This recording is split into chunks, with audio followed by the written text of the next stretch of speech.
wabarakatuh. Perkenalkan, nama saya Intan Febrianti, mahasiswa Universitas Terbuka Pendidikan Anak Sekolah Dasar dengan nomor induk mahasiswa 856800152.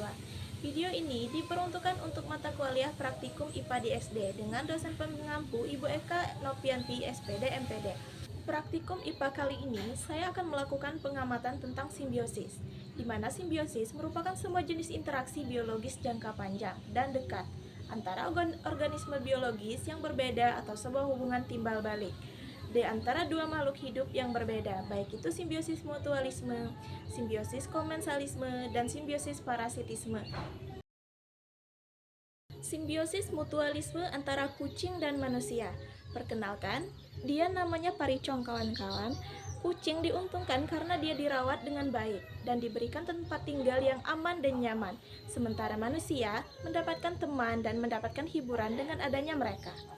Rumah tidak menjadi sepi dan tikus pun ikut pergi.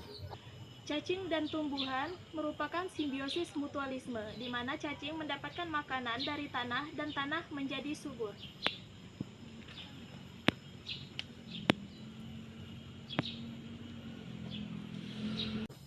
Simbiosis mutualisme antara bunga dan kupu-kupu. Kupu-kupu mendapatkan sari makanan dari bunga, sedangkan bunga dibantu proses penyerbukannya. Hubungan mutualisme antara pakis dan sawit adalah ketika pakis memberikan manfaat ekologis, seperti mengurangi erosi dan kelembapan tanah, sementara sawit menyediakan habitat bagi organisme kecil yang hidup di pakis. Contoh konkretnya, pakis dapat menjadi tempat tinggal bagi predator kecil yang melindungi sawit dari hama, seperti ulat kantong, yang secara tidak langsung menguntungkan sawit dan juga para petani.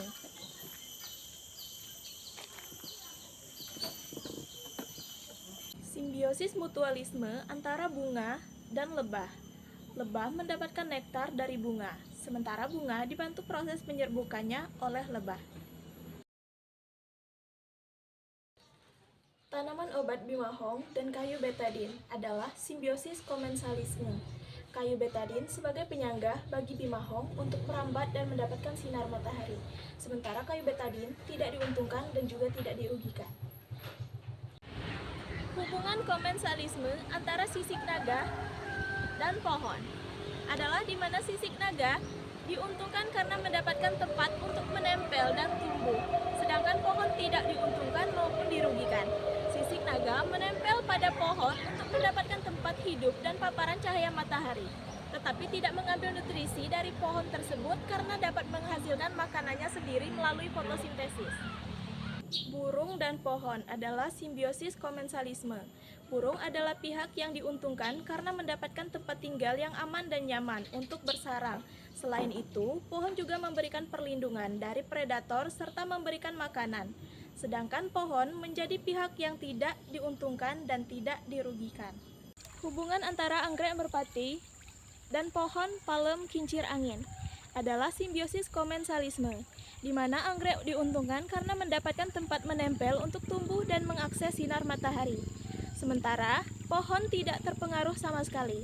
Anggrek menumpang pada pohon sebagai penyangga. Dalam interaksi ini, anggrek tidak mengambil nutrisi dari pohon inangnya. Simbiosis komensalisme selanjutnya ada tanaman kacang panjang dan pohon daun ubi. Pohon daun ubi sebagai penyangga bagi kacang panjang untuk merambat dan mendapatkan sinar matahari. Sementara pohon daun ubi tidak diuntungkan dan juga tidak dirugikan. Contoh pertama, hubungan antara kucing dan kutu, termasuk simbiosis parasitisme. Kutu mendapatkan tempat tinggal dan makanan di bulu kucing, sementara kucing dirugikan karena gatal.